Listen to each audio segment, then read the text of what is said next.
Hi, it's me again, Micah. This is Wellspring Week 6, entitled A Claim of Integrity. That means claiming or saying that you're righteous or thinking that you're righteous. We're looking at Psalm 41 in connection with Ephesians chapter 2. In Psalm 41, the psalmist cries out in verse 4 for mercy. And when we look at Ephesians chapter 2, we see that it's by mercy that we have been saved. Ephesians chapter 2 lays out our need. And you were dead in your trespasses and sins, in which you formerly walked according to the course of this world, according to the prince of the power of the air, of the spirit that is now working in the sons of disobedience. Among them we too all formerly lived in the lust of our flesh, indulging the desires of the flesh and of the mind, and were by nature children of wrath, even as the rest. So this shows us our origins. This shows us where we come from. And all of the claims that we would make would have to have this idea encapsulated in it, or at least point back to it, that we're not righteous or we're not Christians because we're good enough or because we had arrived or we were smart enough or clever enough that God looked on us and said, that's a good one. I'll pick that one. It's not the way that works. We continue on, verse 4 in Ephesians 2. But God, being rich in mercy, because of his great love with which he loved us, even when we were dead in our transgressions, made us alive together with Christ. By grace you have been saved. So this salvation and this rescue that we have, it's by grace. It's by mercy. And that's the impact, the ways that we look at ourselves and the ways that we think about God, the ways that we think about others.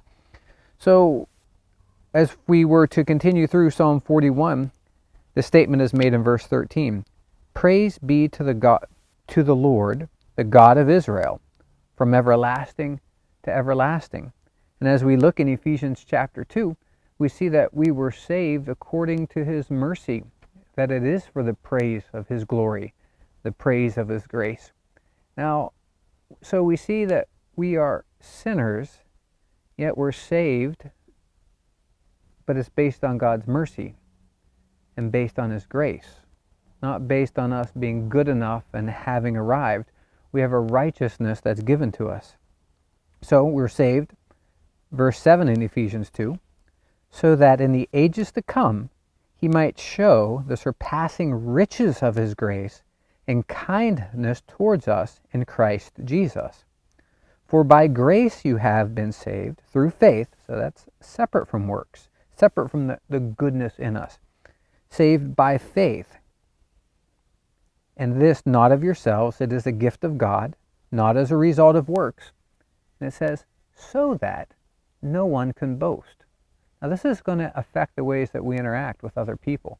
If we look at others and we see them messing up, or we see them in sin, or see them having the wrong attitude, we don't just look at ourselves as, look, we've got it figured out, so you have to listen to us. But we come to them in grace because we have been saved in grace, and we're able to demonstrate that and point that out. So there's a humility that results. And in this humility, we also see how we were saved, to what end, or for what purpose. Verse 10 in Ephesians 2.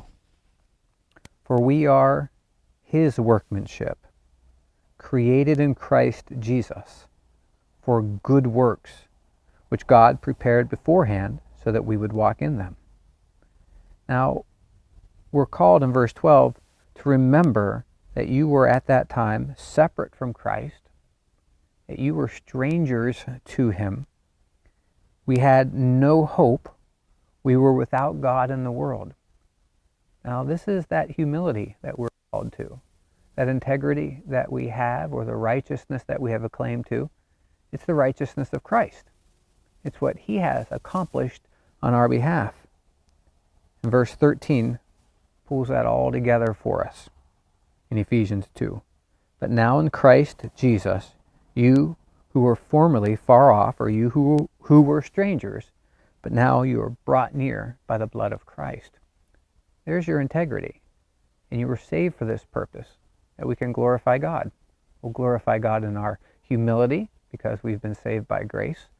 We'll glorify God in our worship towards Him, because He saved us by grace. We'll glorify God in our love towards one another, because we'll relate to them in grace as we have been saved by grace. So this is a call to integrity as we look at how we have a claim to integrity. That's in the mercy and the grace and the righteousness of Christ. We've been saved for this very purpose, for good works that God has prepared beforehand, that we could walk in them.